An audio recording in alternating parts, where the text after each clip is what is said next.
श्री स्वामी समर्थ. आपल्या घरात नकारात्मक ऊर्जा असेल तर ती आपल्याला अनेक प्रकारे जाणवते. ही ऊर्जा मानसिक, शारीरिक आणि आध्यात्मिक त्रासांचं कारण बनते.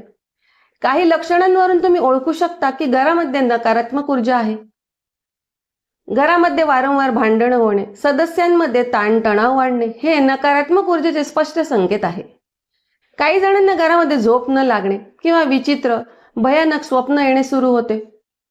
आपल्या घरामध्ये पाळीव प्राणी असतील, कुत्रे, मांजरी, ते अचानक भुकतात, एका जागी पाहून ते घाबरतात, हेही एक लक्षण असू शकतं. घरात योग्य काळजी घेऊन पण झाडे सुकत असतील तर ती जागा ऊर्जेच्या दृष्टीने अशुभ मानली जाते. कुठलाही शारीरिक आजार नसतानाही घरातील लोक सतत थकलेले असतात, आळशी किंवा निराश वाटत असतील तर नकारात्मक ऊर्जा असू शकते घरामध्ये. पूजा करताना अचानक तेल सांडणे, दिवा प्रकट करत असताना तो प्रगट न होणे, घरामध्ये घाणेरडा वास येणे हे पण एक संकेतच आहे. अपयश आणि आर्थिक अडचणी.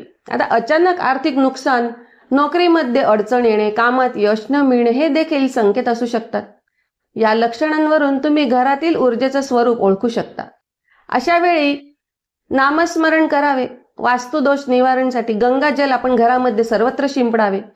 दिवे लावणे व स्वच्छता यांचा अवलंब करावा. घरात सकारात्मकता आणण्यासाठी दररोज नामजप करणे, पूजा करणे, घरामध्ये पारायण करणे, रोज देवासमोर दिवा लावणे, रोज आरती करणे हे अत्यंत प्रभावी उपाय आहेत.